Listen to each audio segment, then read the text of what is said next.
What are the top 6 things I'm looking forward to? I bet you're looking forward to some of the same ones. So let's start in Eugene, where all eyes will be there before the sun even comes up.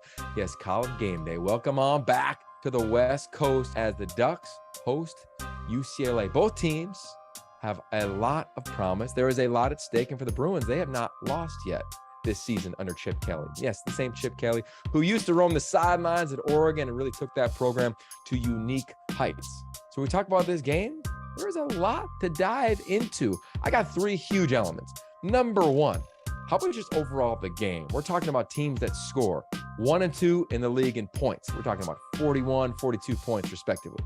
1 and 2 in total yards, 1 and 2 in rushing yards. The Ducks only allowing 1 sack. Laiatu Latu, he is leading so many categories in terms of creating havoc in the backfield, specifically with sacks. I love the matchups.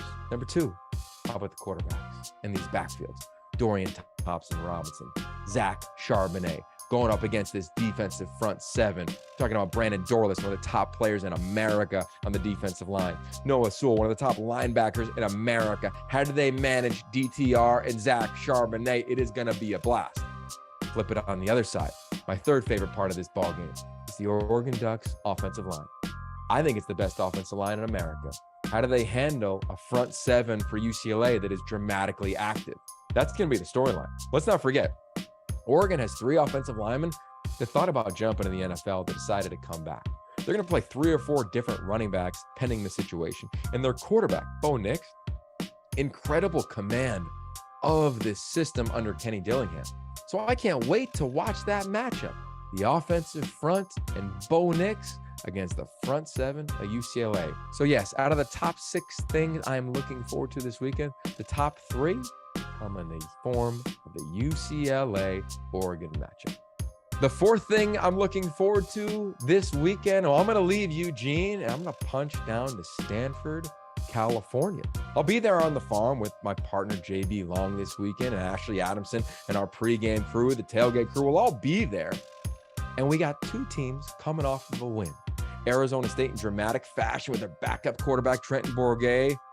They beat UW 2 weeks ago. Now they got Emory Jones back and healthy. Expect him to play in this ball game. And how does he do against the Stanford defense? The Stanford defense played their most complete game of the season against Notre Dame, and they ended up with a win. And it was a long time coming for a big win for Stanford and David Shaw. They got it. How do they manage that confidence? How do they manage on that side of the ball and slow down X-Valide and company? That will be key to watch this one on the Pac-12 Networks. The 5th thing I'm most looking forward to is Washington looking for their first road victory, going to Cal, who's coming off a road loss to Colorado.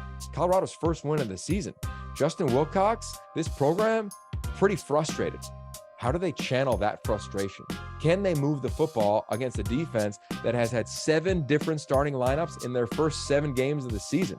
Can UW finally put together a complete defensive game? This one I'm really intrigued by because I think there's a lot at stake. For UW, can they get that road win?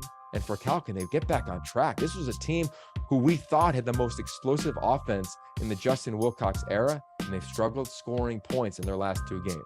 How do they bounce back? Tune in. That's going to be a fun one at night in Berkeley. And then the final thing I'm most looking forward to this weekend is Colorado.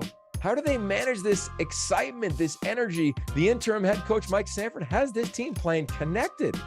And they got to go to Corvallis to play Oregon State, who will have another sellout in that unique environment at Reser Stadium.